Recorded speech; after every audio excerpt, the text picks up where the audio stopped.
Hello, my name is Sophia Lerma, and today I'm going to be interviewing my mom. So, say hello, Mother. Hello.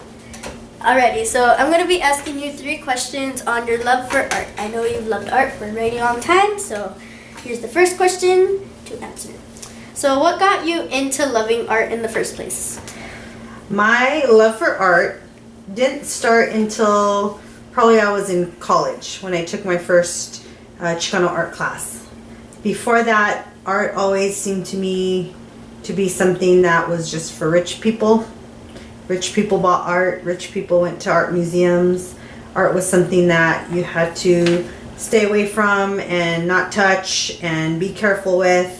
So it never really spoke to me until I started a Chicano art class. And for the first time I started seeing Chicano artists like Carmen Lomas Garza that were doing these beautiful paintings of what was everyday life to me. So there would be pictures, paintings of a family making tamales in the kitchen, or some kids hitting a piñata at a birthday party, things that happened in my life all the time. We made tamales every year. We had piñatas at every birthday party we had growing up. The people in these images looked like me and looked like my family, and it made me really appreciate art, and in a way it made me appreciate my family. Like our life was worthy to be these wonderful works of art. It was worthy to have somebody stop and, you know, make this beautiful piece of art out of something that seems so simple, like a piñata at a birthday party. So I think that's where my love really started. I studied a lot of Chicano art in college, everything from, you know, the great Mexican artists to the crazy artists of the 70s, like the art groups Asco, to contemporary artists now. And even now I like to collect art from, you know, local artists that we find either at art walks or online, things like that. Great answer. Okay, so your second question is, why is Frida Kahlo your favorite artist? Well, when I first was introduced to Frida, I was introduced by going to her house in Mexico. I was in Mexico studying abroad, and just as a fluke we went to what's called Casa Azul, or the Blue House, which is the actual home she grew up in. It's now a museum. I had never heard of Frida Kahlo before. I had no idea who she was. And I went to the house because I was waiting to get to the airport to pick up some lost luggage. And when I walked in, I could immediately feel this presence of someone, of something. And, you know, I was really intrigued by all the things that I saw. And after I left there, I wanted to know more about her. So I read a biography all about her, and since then I've just been hooked. What I love most about her paintings is that even if you don't know her history, you can feel the emotions and the feelings coming off of her paintings.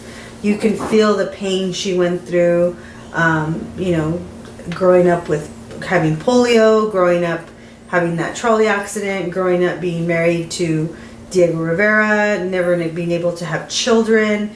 You feel her sadness and her pain and her anguish just through a canvas. And to me, that's amazing.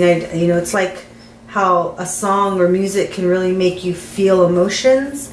Frida's one of the only artists who, when I see her paintings, like in real life, which I've only done a handful of times, they bring tears to my eyes. Because her brush strokes, I can just feel each emotion through each brush stroke. It's amazing to me. Beautiful. And my next question is, you know a lot of Chicano artists, and you studied a bunch of artwork, so I have to ask, what is your favorite art piece of all time? That's a really hard question. The pieces in your dad and I's personal collection are very dear to me. Our Mega Frida by Save the Pandas in like kind of a graffiti spray paint style. It's probably the first really big piece that we bought for ourselves, and that's when we kind of decided we're going to start collecting this art's for everyone, and we wanted you guys to grow up with surrounded by art. You guys literally eat dinner next to art every day. The pieces by Nacho Salinas that your dad's commissioned for me, especially the Virgen, the Tina Belcher, a la Bob's Burgers, those always hold a special place because even though your dad didn't paint them himself, he had one of my favorite artists paint them especially for me. So it combines two of my great loves, your dad and artwork. You know, I have pieces on this wall that are from dear friends. I have My Heart on a Plate by my friend Denise Cortez. I have a lot of different Virgen de Guadalupe pieces by my friend Yvonne Torres Villarreal. I have some watercolor tattoo type pieces from a tattoo artist that your dad really likes in Arizona named Polsky. I have a small piece we bought at a East LA Art Walk. These all hold special places to me because either my friends made them or your dad had them made for me. And because these are the pieces that we choose to surround ourselves with every day.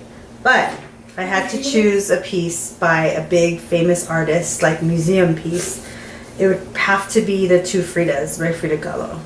It's a beautiful painting. The size of it is huger. It's huge. It's bigger than you'd expect it to be. And it would take up most of this wall here. And it's two Fridas sitting next to each other, connected by a heart and arteries and veins. And one vein end is cut with scissors, and you can see blood dripping down the skirt. And it just really, you sometimes feel like you're torn in two, whether it be, when you want to be a free spirit, but you have to be a mom, or, you want to hike Joshua Tree, but you have to go to work, or, sometimes you just feel split between two things that you either want to be or do in life. And I think this painting really conveys it, and the size of it just is really it takes over all your senses. Beautiful. I really like that artwork, that art piece too by Frida. And I don't have it anywhere in the house, like even a print of it. Yeah. Okay, and I have one last question for you. So you love art so much, but I want to know, do you draw at all, or do you paint? Do you do any sort of painting or drawing or any kind of thing? I would have never called myself an artist or artistic. I've never been able to draw. Even my stick figures look awful. I took up a camera when you were born. I took up a camera and did find that I had kind of an eye for photography, so I have done a lot of photography. Never really drawing or painting, but this year I took up the challenge of making you a lunch note every day. And so I like to drop funny pictures or write, quotes on there for you to get in your lunch. And I've realized that if you work at something every day and take a little bit of time to practice it every day, you get better and better. I've been even impressing myself with my own images lately. I did a really great Garfield not too long ago. So my drawing's getting a little better. My kids, you and Luella, are both very talented artists. Your dad can pick up a pen and draw anything you tell him to draw. My dad was that same way too. He could draw, or my dad is that same way. Really? I didn't even know that.